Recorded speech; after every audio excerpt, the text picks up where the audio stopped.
কল্যাণীতে আগ্নেয়াস্ত্রসহ গ্রেপ্তার ৩। কল্যাণীতে আগ্নেয়াস্ত্রসহ গ্রেপ্তার ৩। নদিয়ার কল্যাণীর উত্তর চাঁদমারির বেলতলার ঘটনা। জানা যায়, কল্যাণী থানার পুলিশ গোপন সূত্রে খবর পায় যে কল্যাণীর উত্তর চাঁদমারির বেলতলায় কয়েকজন ব্যক্তি আগ্নেয়াস্ত্র মজুত করে রেখেছে। এরপর সেখানে কল্যাণী থানার পুলিশ অভিযান চালিয়ে ৩ জনকে গ্রেপ্তার করে। জানা যায়, তাদের ৩ জনের নাম জয় রায়, বাড়ি চাকদায়, বিজয় সরকার ও দেবজিৎ মণ্ডল, বাড়ি কল্যাণীতে। পুলিশ সূত্রে খবর, তাদের কাছ থেকে একটি দেশীয় আগ্নেয়াস্ত্র সহ একটি 8mm পিস্তল উদ্ধার হয়।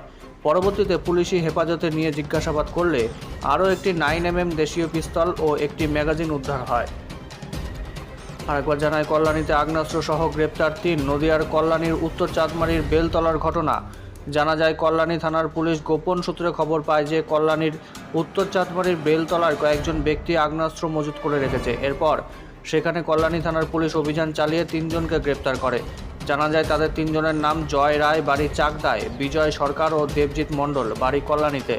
পুলিশ সূত্রে খবর, তাদের কাছ থেকে একটি দেশীয় আগ্নেয়াস্ত্র সহ একটি 8mm পিস্তল উদ্ধার হয়। পরবর্তীতে পুলিশি হেফাজতে নিয়ে জিজ্ঞাসাবাদ করলে আরও একটি 9mm দেশীয় পিস্তল ও একটি ম্যাগাজিন উদ্ধার হয়।